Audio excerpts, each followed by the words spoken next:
Assalamu alaikum, my dear students of Biochemistry for Dentistry. Today, inshallah, we are going to handle a new topic which is about the detection of enzymatic activity. As you know from the theoretical part of the practical session we had through WebEx, that enzymes are very important for our body. They can perform a lot of chemical reaction with minimum amount of energy required. For that, we are going to detect the enzymatic activity by detection of amylase enzyme activity and catalase enzyme activity.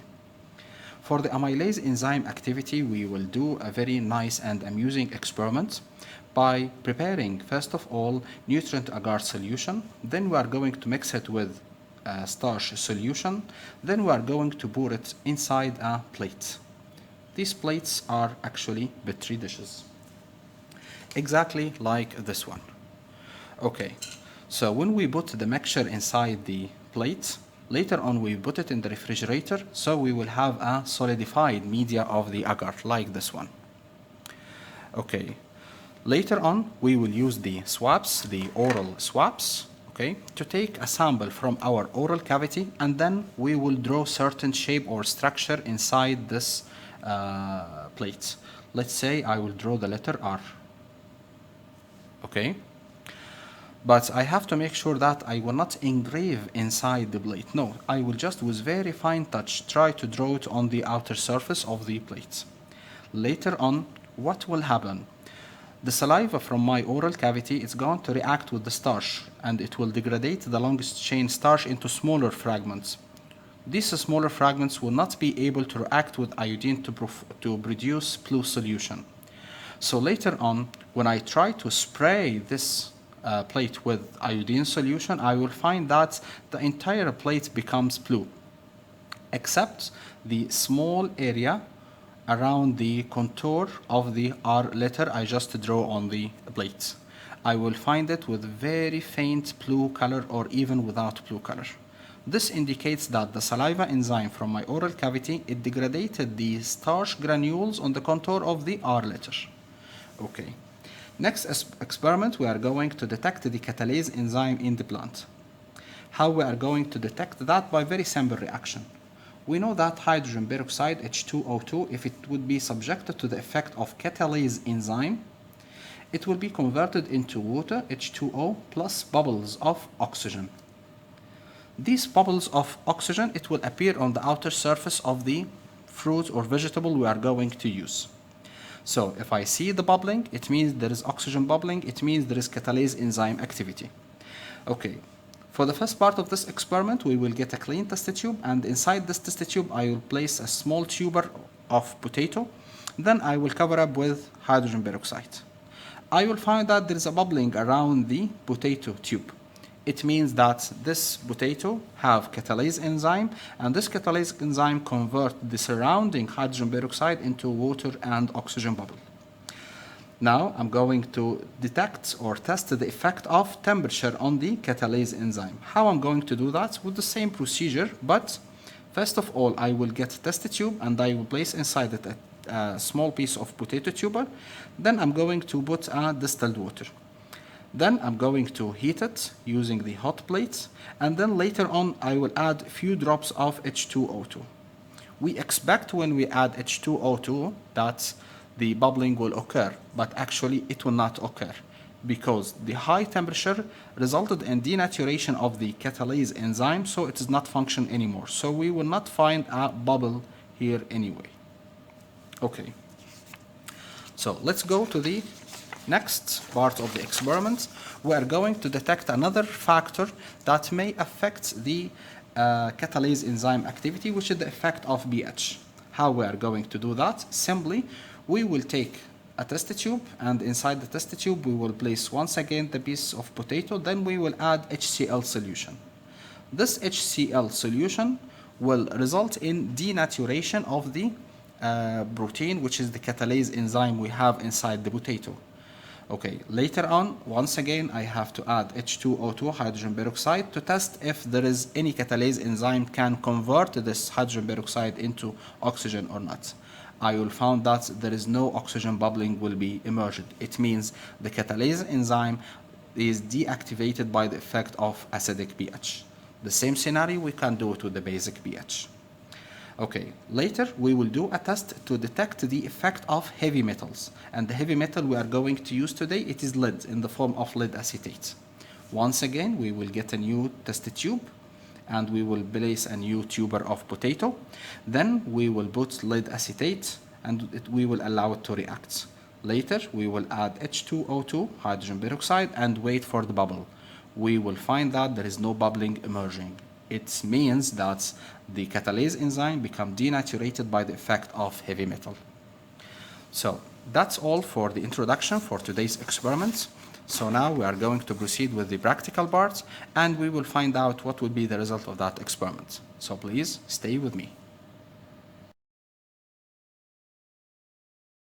Before we proceed in today's experiment, we have to make sure that we have all the required chemicals and instruments needed for this practical experiment. We will start here by having the hot plate, top and balance, distilled water dispenser, iodine solution sprayer, starch solution sprayer, two conical flasks with wide neck and narrow neck, test tube holder or test tube rack, test tubes, label, oral swabs, droppers, HCl solution of 6 molar concentration, sodium hydroxide solution of 6 molar concentration, hydrogen peroxide solution of 50% concentration, lead acetate solution of 2% concentration, agar-agar, potato starch, in addition to petri dishes, spatula, fresh tuber of potato, filter paper. Now we are going to proceed by preparing 15% suspension of agar. So here the weighing paper, press on there, then using agar bottle, we are going to take 15 grams.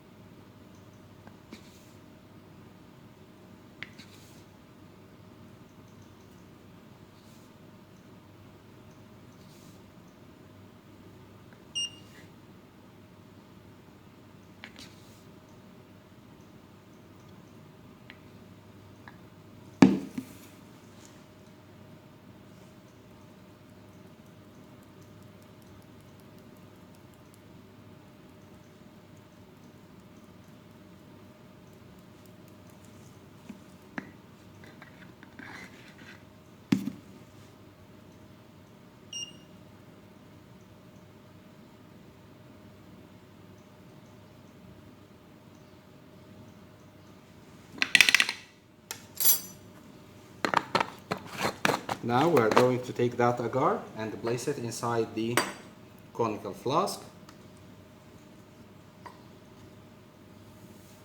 Then simply we are going to dissolve it or make a suspension using the distilled water till the mark of the 100.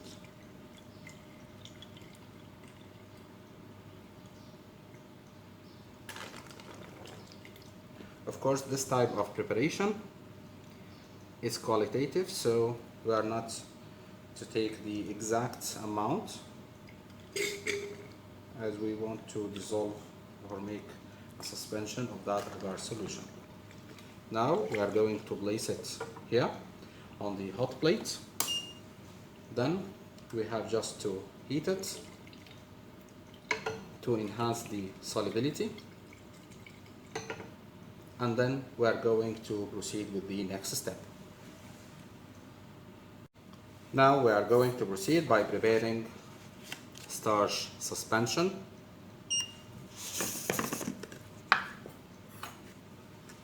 We will take 40 grams of the starch powder.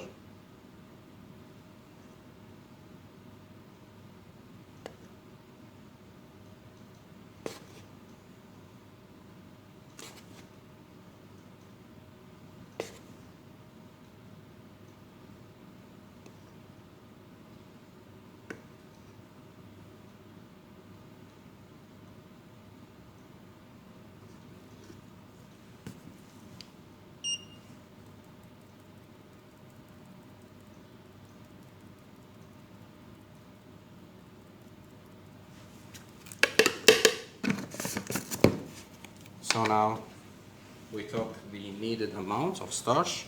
Now we are going to place it here. And then we are going to add distilled water.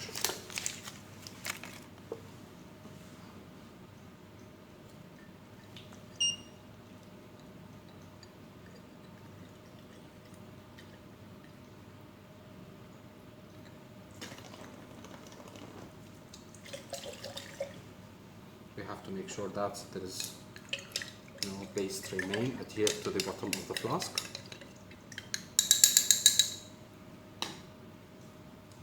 So now we are ready. We're going to mix that starch agar. And then we're going to heat the starch suspension. Then we're going to mix them together. Now we are going to cool down the starch using the tap water.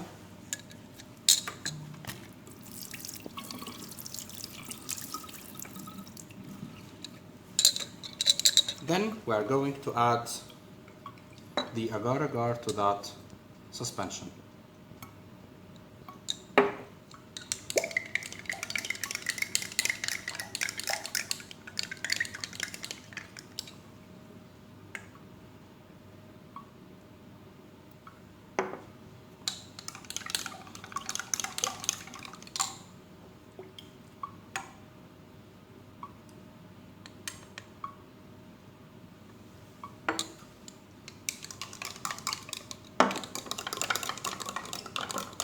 So now our nutrient agar suspension is ready, and we are going to place it in clean Petri dishes and allow it to cool in the refrigerator.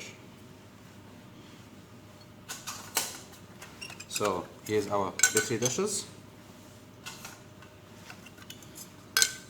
We are going to pour the content inside it.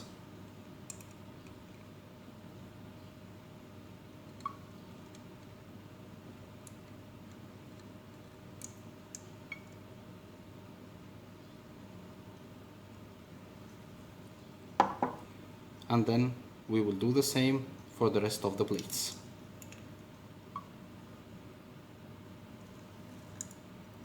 Now we are going to transfer these plates to the refrigerator so they would be cooled down and solidified.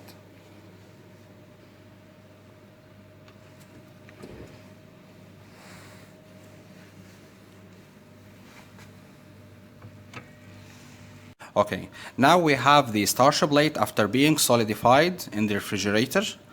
What we are going to do now is using the oral swab. Then I will take swab from the internal cavity of my mouth, and I will try to take as much saliva as I can. Later on, I'm going to just swab it here without engraving the plate. So I will just swabbing outside with certain letter, and then we are going to visualize that later on using the iodine sprayer. So here we go. So now I'm going to do the swabbing. Okay, now I'm ready. I'll just keep it for a while to allow the saliva from my oral cavity to react with the starch. Then we are going to spray it with the iodine solution. Now we are ready. I put this piece of cloth on the table to just protect the table so you can see the reaction. Okay, I think it's clear for you right now. Can you see it? Yes, this is the R letter, and this is the way we do the experiments. So now we are sure that whatever we put here, it led to breakdown of the starch, so the iodine cannot react with it anymore, as you can see in that R letter. Now let's proceed for the second part of the experiment. Now we are going to proceed with detection of catalase activity. How we are going to do that? Simply, we will get clean test tube, and then we will place hydrogen peroxide inside that test tube using dropper. I will take roughly 2 to 3 milliliters, just sufficient amount to cover up the surface of the potato I'm going to put inside. So this is the potato, and now I put it inside, and we are going to just wait and notice any changes. If you can see here, I don't know if it is clear for you or not, but now I can see bubbling around the piece of potato. If you can see this bubbling, it's very obvious from this side. I hope the camera is getting that. Yeah, I think it's clear. So once we have this bubbling, it means we have intact catalase enzyme inside this piece of potato. So now we know that the potato contains catalase enzyme as we have this bubbling. Now we are going to test the effect of the temperature on the catalase enzyme activity. How we are going to do that? We will take a new test tube, and then we will put inside it around 2 to 3 milliliters of distilled water. Then we will take a small cube of potato, put it inside. Then, of course, we cannot see any bubbling here as we don't have hydrogen peroxide, okay? So now we are going to heat this potato using the water bath. We will heat it for around 5 minutes.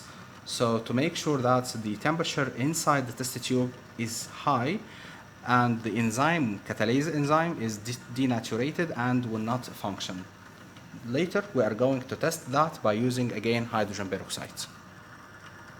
Okay, now after 5 minutes of boiling, now we are going to test if the catalase enzyme is still active or not. So how we are going to do that? We will take hydrogen peroxide again, take 1 milliliter, and then we will check if there is any bubbling. If you can notice, there is no bubbling around the potato cube anymore, which indicates that the catalase enzyme become denaturated by the effect of the high temperature. Now we are going to test the effect of acid on the catalase enzyme activity. Once again, we will get a new test tube, and then we will place a small cube of potato inside it. Then we will test it, this time using HCl solution 6 molar. I will take roughly 2 to 3 milliliter just to cover the surface of the potato.